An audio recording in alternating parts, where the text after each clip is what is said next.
Stuart, thanks for joining us on FATV. First things first, thoughts on the Slovenia game, how the boys did?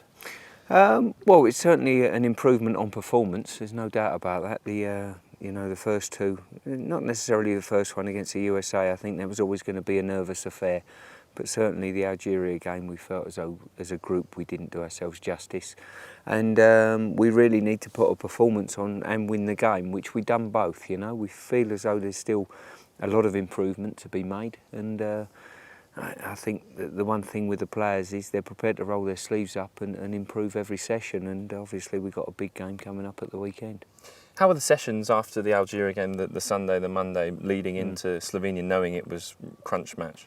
Well, I think it's like everything, it's like any team really. When you've put a bad performance on, I think you're desperate to go out there and rectify that.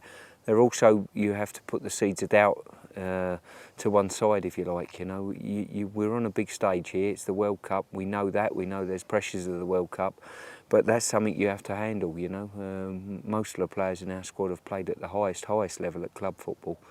When you step up on the international stage, especially in group stage tournament, it's something slightly different once again. But I thought we handled it quite well. The pressure was on us, if you like. We had to win the game. We did that.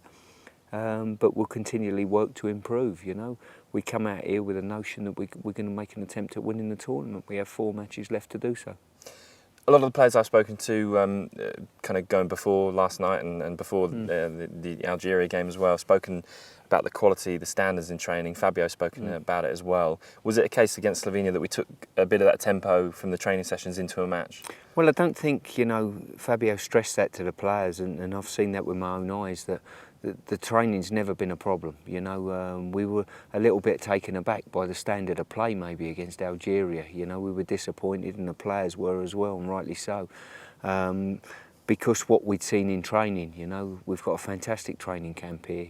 The pitches are great, the ball slicks around nicely on here, and the training's been fantastic. The focus of the players has been really good, and we fully expected the players to take that into the games. They didn't for the Algeria game, but I think it taught us a valuable lesson. Germany now, Sunday. I mean, there's so much history. Obviously, you yourself personally have a lot of experience to talk about. But for the team, how is the mood in the camp going into such a big game? I think we're buoyant at the moment. We've got Jamie Carragher back from suspension. Ledley King shall be with us tomorrow on the training pitch. We've got 1 or 2 minor sort of niggles, but nothing too bad. So we're sort of near enough a full squad, and I think everyone's vying for a starting place.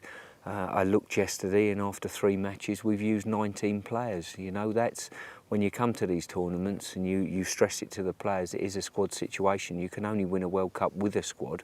Sometimes 1 or 2 might take that if they feel as though they're not starters in that first game, with a pinch of salt. But when you can turn around after 3 matches and say, look, 19 out of the 23 of you have already played some part in this, and probably over the next, if we're fortunate enough to go to the final over the next 4 games, that might extend to all 23 players.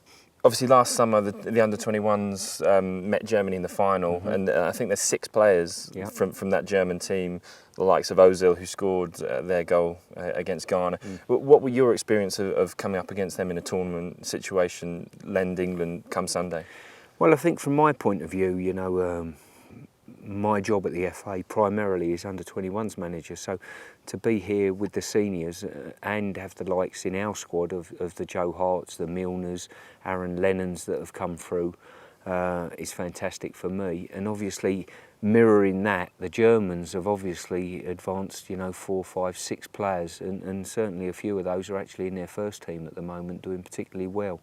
They're a good side. We knew that last summer, the individuals we're up against at under-21 level, and the likes of Ozil have had an impact already, and Neuer, the goalkeeper, and 1 or 2 others. So for me, it's pleasing. It's nice to see how youngsters are progressing, whether they be English or German, in Europe. And as I say, if I can have that little bit of knowledge, that it was certainly I know these players because we researched them last summer. So it'll be an interesting game. I think Germany have taken the right route in giving the youngsters their head, and it's bearing fruit for them.